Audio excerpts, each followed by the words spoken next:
प्रधानमंत्री नरेंद्र मोदी आज पूर्णिया दौरा पर थे। पूर्णिया पर उन्होंने लगभग 38,000 करोड़ की लागत से लोगों को सौगात दिया, जिसमें 111 किलोमीटर लंबी अररिया गलगलिया नई रेल लाइन का शिलान्यास भी पूर्णिया से उन्होंने किया, जिसमें 4412 करोड़ की लागत से इसे तैयार किया गया है। इसके अलावा 2170 करोड़ की लागत से विक्रमशिला कटारिया रेल लाइन परियोजना का शिलान्यास किया। वहीं अररिया गलगलिया के अलावा जोगबनी और दानापुर के बीच वंदे भारत एक्सप्रेस ट्रेन को भी हरी झंडी दिखाकर रवाना किया। सबसे बड़ा सौगात पूर्णिया वासी को एयरपोर्ट मिला, जिसके एयरपोर्ट की वर्षों से लोग इंतजार कर रहे थे। आज आदरणीय प्रधानमंत्री ने हरी झंडी दिखा करके इंडिगो की फ्लाइट को यहां से रवाना किया। आगे आदरणीय प्रधानमंत्री जी ने क्या कुछ अपने संबोधन में कहा, देखिए इस खास रिपोर्ट में। और उसको बहुत कम पैसे पर किया जाता था, लेकिन अब इसके बाद हम लोगों ने तय कर दिया कि अब उनको बिल्कुल मुफ्त में मिलेगा। अब आप सब लोगों को जो घर में जितना है बिजली मुफ्त में दिया जाएगा, कहीं इधर उधर नहीं। ये सब हम लोगों ने तय कर दिया है। एक एक तरह से सब काम कर दिया गया है। बहुत तरह से सब तरह से काम हो ही रहा है और हर प्रकार से हम लोगों ने तो बहुत तरह का काम किया है। और इसके बाद आप तो जानते हैं कि एक काम और है कि 20 में हम लोगों ने 10 लाख सरकारी नौकरी, 10 लाख रोजगार शुरू किया। पहले तो कम था, इतना ज्यादा हुआ फायदा कि अब तो 10 लाख नौकरी और 39 लाख रोजगार हो गया है। लेकिन इस साल के अंत तक, चुनाव के पहले तक ही ये 50 लाख से भी ज्यादा हो जाएगा। और हम लोगों ने ये तय कर दिया है इस सरकार ने कि अगले बार, इस चुनाव के बाद अगले बार 5 वर्षों में अब लोगों को 1 करोड़ युवाओं को नौकरी और रोजगार दोनों मिलेगा। इसलिए सब तरह का हम लोगों ने एक एक तरह से ये सब काम कर दिया है। अब बिहार में नए उद्योग लगाने के लिए भी विशेष सहायता दी जा रही है, सब कुछ किया जा रहा है। लेकिन आप जानते हैं अभी जो बैठे हुए हैं आदरणीय प्रधानमंत्री जी, इन्होंने क्या किया, पहले से तो कर ही रहे हैं और अभी भी किए हैं। और अभी कुछ एक चीज को याद रखिए, आप देख लीजिए कि जुलाई 2024 के बजट में बिहार को विशेष आर्थिक सहायता के रूप में सड़क, उद्योग, स्वास्थ्य, पर्यटन, बाढ़ नियंत्रण के लिए बड़ी राशि देने की घोषणा इन्होंने कर दी। अब कितना बड़ा फायदा होने वाला है जरा याद करिए इनके द्वारा। आज दूसरी चीज इन्होंने फिर किया, फरवरी 2025 के बजट में बिहार के मखाना बोर्ड एयरपोर्ट की स्थापना, पश्चिमी की वित्तीय सहायता आदि की घोषणा की गई। हर तरह से इन्होंने किया, कितना फायदा होने वाला है। और उसके बाद एक बार अभी और जो केंद्र सरकार के द्वारा 2018 से ही बिहार के कुछ राज्यों में खेलो इंडिया यूथ गेम्स का आयोजन किया गया था। अब उसके बाद इस साल भी बिहार के लिए भी इस खेलो इंडिया यूथ गेम्स का आयोजन किया गया है, जो गौरव की बात है। इससे बहुत फायदा मिलने वाला है। तो इस सब काम के लिए आदरणीय प्रधानमंत्री जी, श्रद्धेय श्री नरेंद्र मोदी जी का मैं नमन करता हूं। और इतना ज्यादा है, अब आप लोग ये सोच लीजिए। और आज इस कार्यक्रम में पधारे आदरणीय प्रधानमंत्री श्री नरेंद्र मोदी जी का पुनः मैं अभिनंदन करता हूं और उन्हें धन्यवाद देता हूं। हम लोग एकदम, आप इतना ज्यादा करवा दिए हैं पूरे देश के लिए, आप बिहार के लिए भी कर रहे हैं। इसलिए एक एक चीज के लिए उनको बहुत बड़ी बात है। इसके लिए हमेशा सोचना चाहिए इनके बारे में, हर चीज को सोचिए। और साथ ही उपस्थित सभी गणमान्य लोगों को मैं आभार व्यक्त करता हूं। उनके लिए तो बात है ही, आपके लिए। तब जरा सा एक बात हम कहेंगे कि इन्होंने जितना काम करवाया है बिहार के लिए, तो जरा खड़ा होकर के एक बार प्रणाम करिए, खड़ा होकर प्रणाम करिए। तो ये बहुत बड़ी बात है। इसलिए आप कहाँ बैठी हुई हो तुम लोग, है खड़ा हो, वहां बैठे हुए खड़ा हो, खड़ा होके बोलो सब जगह। तो सब जगह से आप लोगों ने उनका स्वागत किया, एक एक बात जाना है, इसलिए मैं आप सबको मैं बधाई देता हूं। बहुत बहुत धन्यवाद। राज्य सरकार तो कर ही रही है, अब इनका जो सहयोग मिल रहा है, इसलिए बिहार बहुत आगे बढ़ जाएगा, एक नया राज्य बनेगा। इन्हीं शब्दों के साथ आप सबको बहुत बहुत धन्यवाद। भारत माता की, भारत माता की। राज्यपाल श्री आरिफ मोहम्मद खान जी, हमारे लोकप्रिय मुख्यमंत्री श्री नीतीश कुमार जी, यहां मंच पर बैठे अन्य महानुभाव, मेरे प्यारे भाइयों बहनों, अहाँ सबका प्रणाम करे छिए। पूर्णिया मां पूरण देवी, भक्त प्रहलाद, महर्षि मेही बाबा के कर्मस्थली छिए। ई धरती पर फणीश्वरनाथ रेणु आरो सतीनाथ भादुड़ी जैसन उपन्यासकार पैदा लेल के, ई विनोबा भावे जैसन कर्मयोगियों की कर्मस्थली छिए। ई धरती के हमें बार बार प्रणाम करे छे। सबसे पहले मैं आप सबकी क्षमा मांगता हूं। कोलकाता में मेरे कार्यक्रम में थोड़ा समय ज्यादा गया और उसके कारण मुझे यहां पहुंचने में विलंब हुआ। उसके बावजूद भी इतनी बड़ी तादाद में आप लोग हमें आशीर्वाद देने के लिए आए, इतने लंबा समय रुके रहे, मैं आपका बहुत बहुत आभार व्यक्त करता हूं। और विलंब से आने के लिए मैं फिर एक बार जनता जनार्दन के चरणों में क्षमा याचना करता हूं। साथियों, आज यहां बिहार के विकास के लिए करीब 40,000 करोड़ रुपया की परियोजनाओं का लोकार्पण और शिलान्यास हुआ है। रेल, एयरपोर्ट, बिजली, पानी से जुड़ी ये परियोजनाएं सीमांचल के सपनों को पूरा करने का माध्यम बनेगी। आज यहां 40,000 से ज्यादा लाभार्थियों को पीएम आवास योजना के तहत पक्का घर भी मिला है। इन 40,000 परिवारों के जीवन में आज एक नई शुरुआत हुई है। धनतेरस से पहले, दिवाली से पहले और छठ पूजा से पहले अपने पक्के घर में गृह प्रवेश बहुत सौभाग्य से होता है। मैं इन परिवारों को बधाई देता हूं, शुभकामनाएं देता हूं। साथियों, आज का ये अवसर मेरे उन बेघर भाइयों बहनों को भरोसे देने का भी है। एक दिन उनको भी पक्का घर मिलेगा, ये मोदी की गारंटी है। हमारी सरकार ने पिछले 11 साल में 4 करोड़ से ज्यादा पक्के घर बनाकर गरीबों को दिए हैं। अब हम 3 करोड़ नए घर बनाने का काम कर रहे हैं। जब तक हर गरीब को पक्का घर नहीं मिल जाता, मोदी रुकने या थमने वाला नहीं है। पिछड़े को प्राथमिकता, गरीब की सेवा, यही मोदी का लक्ष्य है। साथियों, आज सर एम विश्वेश्वरैया जी की याद में हम इंजीनियर्स डे मनाते हैं। विकसित भारत, विकसित बिहार के निर्माण में इंजीनियर्स की बहुत बड़ी भूमिका है।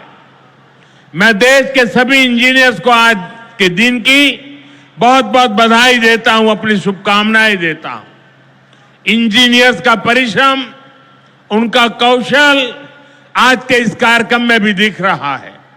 पूर्णिया एयरपोर्ट की टर्मिनल बिल्डिंग रिकॉर्ड 5 महीने से भी कम समय में बनाई गई है।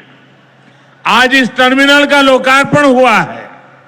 पहली कॉमर्शियल फ्लाइट को हरी झंडी भी दिखाई गई है और हमारे एविएशन मिनिस्टर श्रीमान नायडू जी भी हमारे बीच है। उनके लिए भी जरा ताली बजाइए। यहीं से हवाई जहाज उड़ा रहे हैं वो। नए एयरपोर्ट की वजह से अब पूर्णिया देश के एविएशन मैप पर आ गया है।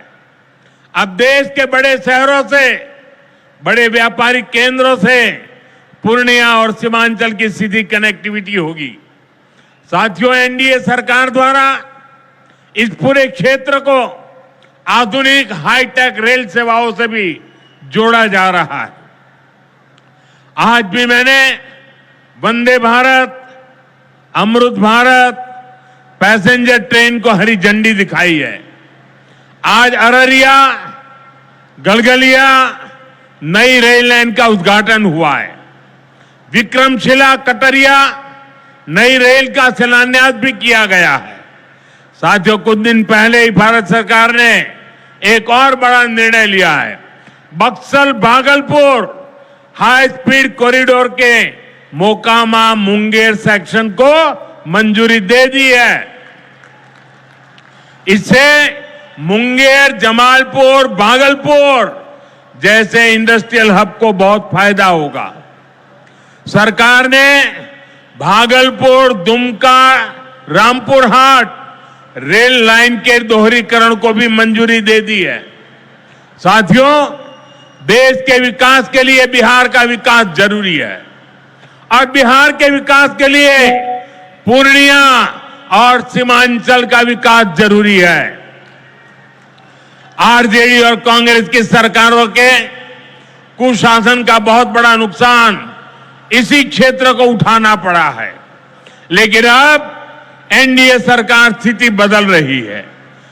अब ये क्षेत्र विकास के फोकस में है।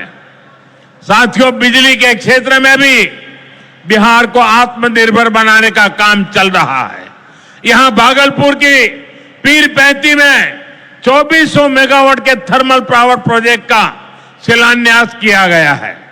साथियों, बिहार की डबल इंजन की सरकार यहां के किसानों और पशुपालकों की आय बढ़ाने के लिए प्रतिबद्ध है। आज Kosi Mechi intra state river link project के पहले फेज का शिलान्यास भी हुआ है। इसे ईस्टर्न कोसी मैन कैनाल का विस्तार होगा। इसे लाखों हेक्टेयर भूमि की सिंचाई में सुविधा होगी और बाढ़ की चुनौती से निपटने में भी आसानी होगी। साथियों, बिहार के किसानों के पास आय का एक साधन मखाने की खेती भी रहा है, लेकिन पिछली सरकारों ने मखाने की भी उपेक्षा की और मखाना किसानों की भी उपेक्षा की। और मैं दावे से कहता हूं, ये जो आजकल यहां आकर के चक्कर काटते हैं ना, उन्होंने मेरे आने से पहले मखाना का नाम भी नहीं सुना होगा। ये हमारी सरकार है जिसने मखाना को प्राथमिकता दी है। साथियों, मैंने बिहार के आप लोगों से राष्ट्रीय मखाना बोर्ड के गठन का वायदा किया था।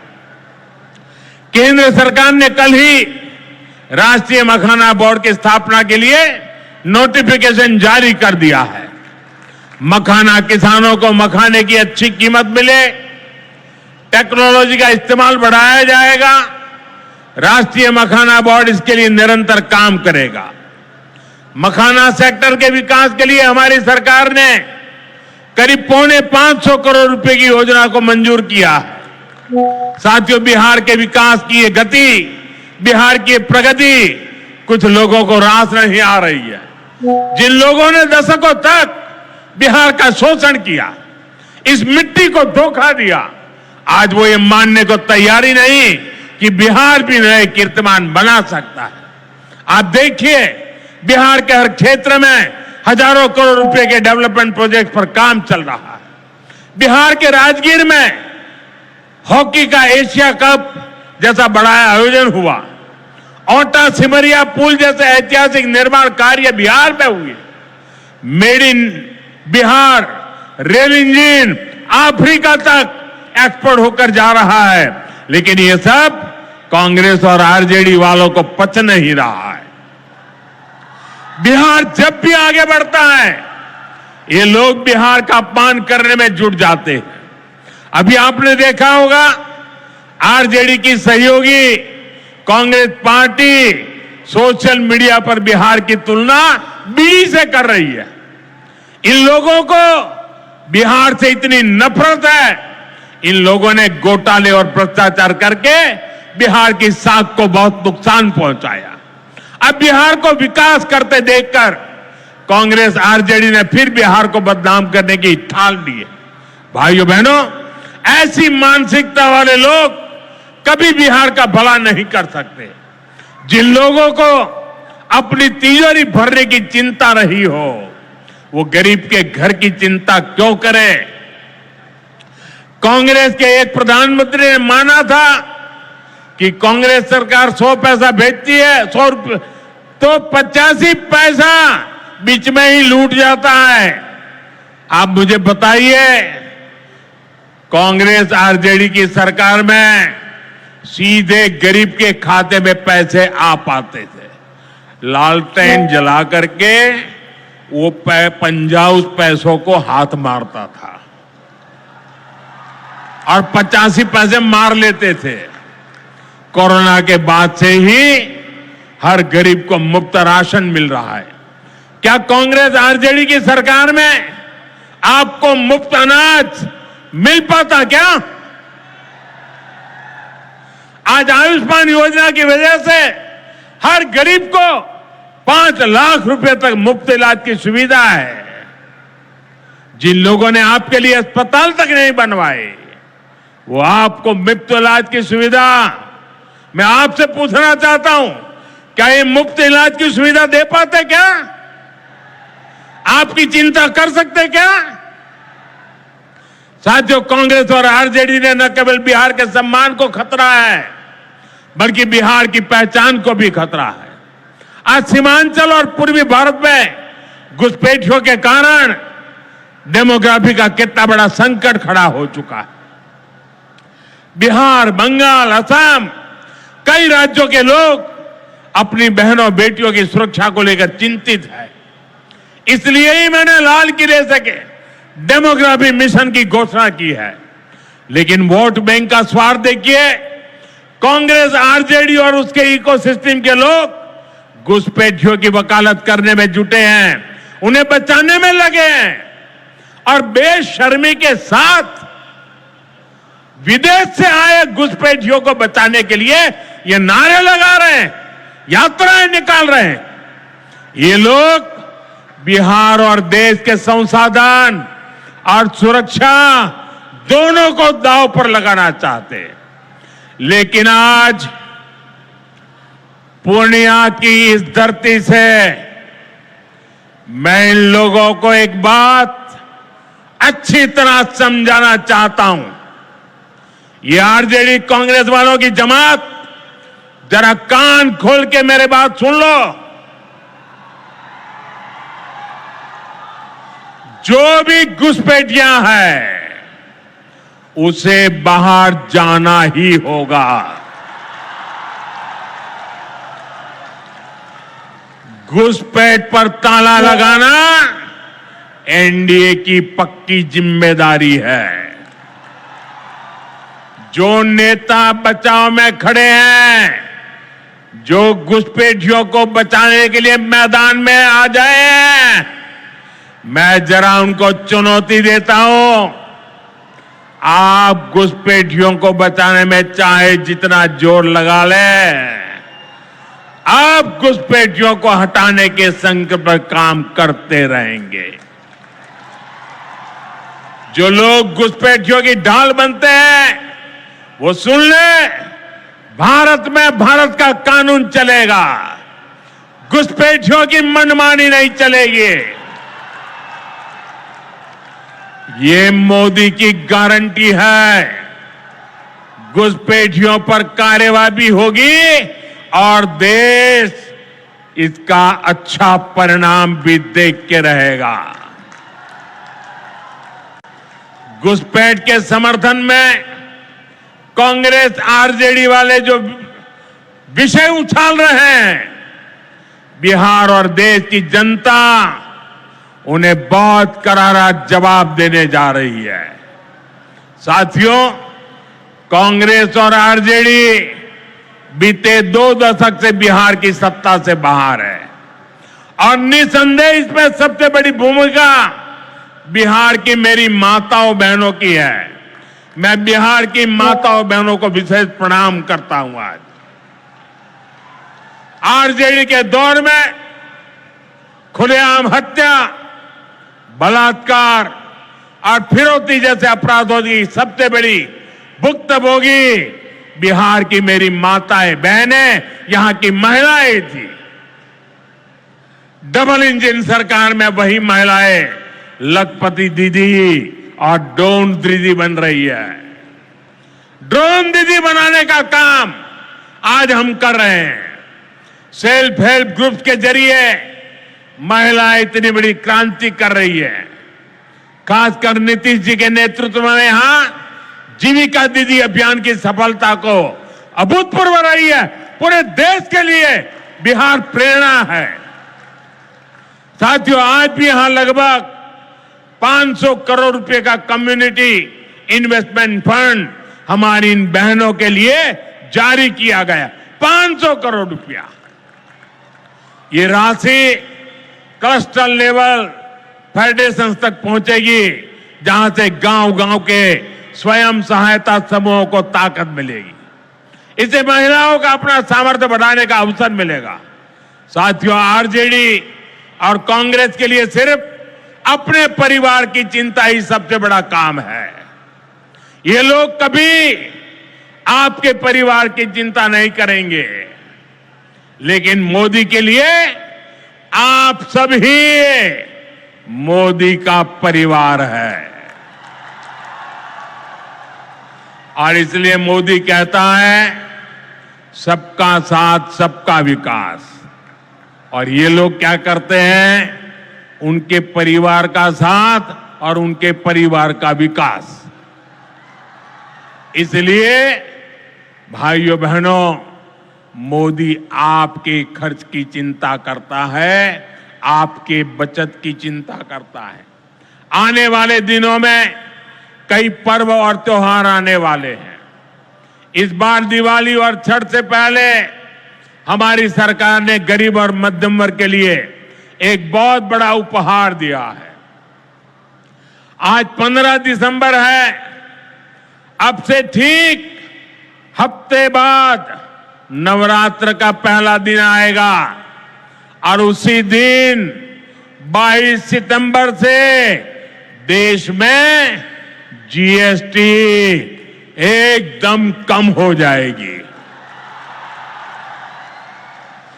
देश में आपकी रोजमर्रा की जरूरतों की ज्यादातर चीजों पर जीएसटी में बड़ी कमी की गई है।